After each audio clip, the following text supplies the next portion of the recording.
Allahabad high court की तरफ से पिछले कुछ दिनों में ऐसे फैसले दिए गए हैं जिनको लेकर विवाद खड़ा हो गया है। एक फैसले पर तो सुप्रीम कोर्ट को ही सख्त टिप्पणी करते हुए रोक लगानी पड़ी थी और अब हाई कोर्ट का एक और फैसला सामने आया है जिसको लेकर विवाद खड़ा हो गया है। कोर्ट ने याचिका दायर करने पर ही जुर्माना लगा दिया और ये जुर्माना एक या दो लोगों पर नहीं लगा बल्कि 6400 से ज्यादा लोगों पर लगा है। तो आखिर क्या है पूरा मामला, आइए देखते हैं इस रिपोर्ट में। इलाहाबाद हाईकोर्ट ने टीईटी परीक्षा 2011 के परिणाम को चुनौती देने वाली सभी याचिकाओं को खारिज कर दिया है।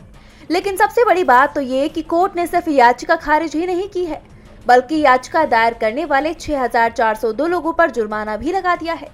भारत के इतिहास में शायद ये पहला मौका है जब इतनी बड़ी संख्या में लोगों पर इसलिए जुर्माना लगाया गया है क्योंकि उन्होंने याचिका दायर की है।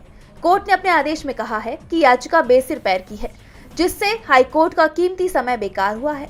कोर्ट ने सभी याचिकाकर्ताओं पर 100 रुपए का जुर्माना लगाया है, यानी 6,40,200 रुपए जुर्माना लगाया गया है।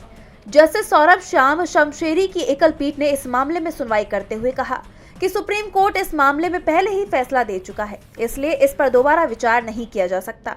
जबकि हाईकोर्ट में याचिकाकर्ताओं ने दलील दी थी कि टीईटी 2011 परीक्षा में प्राप्त अंकों को नियुक्तियों के लिए मेरिट को आधार बनाया जाए। इसके अलावा उन्होंने टीईटी परीक्षा की ओएमआर शीट्स के पुनर्मूल्यांकन की भी मांग की थी।